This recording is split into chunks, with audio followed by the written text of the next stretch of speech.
Carl here from Games, Brains of Banging Life with day 25 of the lockdown list. We've almost hit a month of doing these. I'm kind of hoping I'll get to stop soon.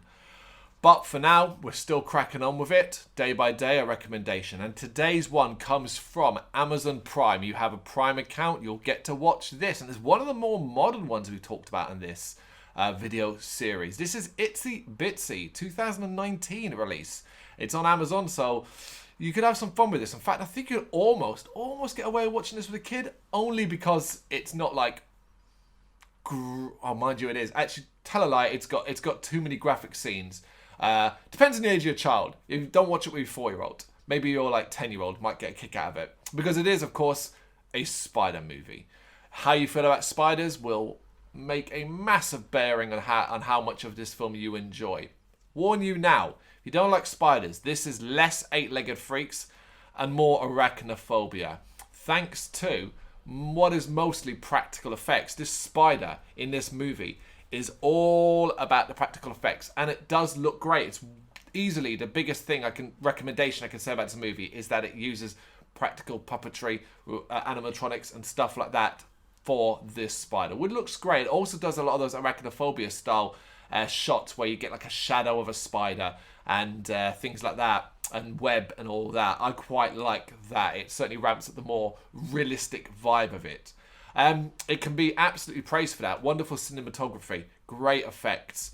The spider, it's simply the star of the fucking movie for good reason. However, it's not perfect, and that's mainly because of the story. It's fairly bland, with fairly bland characters. But who cares? You're not watching Itsy Bitsy for a deep, detailed story. This is not Last of the Mohicans or something like that. This is Itsy Bitsy. It's in the bloody title. So you're putting this on because you want to be creeped out by a freaking spider, which is exactly what you get here. It opens as well, like almost very classic. Like I said, references to arachnophobia come back. It even opens in, like I said, we see the origins of this spider, similar to how arachnophobia opens with the spider in the jungle there. And this also takes place in a jungle. And ultimately, it's almost like a bit of a supernatural thing, really, because it's dormant inside an urn that's worshipped by a tribe. A load of treasure hunters arrive, kill the tribe, and steal the urn. They take it back to America, where they then sell it to an elderly man who's played by Bruce Davison. Probably the best thing in this movie. And he collects like ancient relics. But eventually that urn gets broken and that spider gets released. Next door, we get basically family drama stuff where a mum and her 2 young children are moving in. They've had a lot of tragedy. She's struggling to connect with her children, particularly the oldest of the two, the son. And they're interested in the old man and his relics next door. Combine the two as where the spider basically ends up tormenting this family more than anything else. There's not really a lot else to say beyond that. It'll gross you out at times. It will certainly creep you out.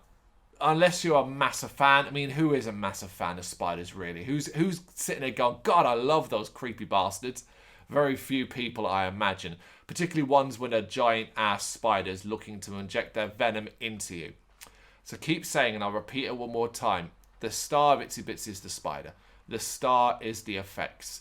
It's worth watching alone for that. You will be entertained by that. I can't say you'll be entertained by the story. I wasn't. But hey, you might enjoy its simplicity. If it's your jam, sweet. It's on Amazon Prime, so make sure you let us know what you think in the comments of it. Thank you very much for watching. You can check us out on gbhbl.com as well as on Facebook, Instagram, Twitter and Tumblr. Go to Patreon to help us out over there. That's patreon.com/gbhbl, as well as Big Cartel, where you can find some of our merchandise. We have a podcast running on SoundCloud and Apple Podcasts. And of course, if you like this video, do us a favour, hit the subscribe button and help the channel grow. Games, horror and heavy metal. What else is life for?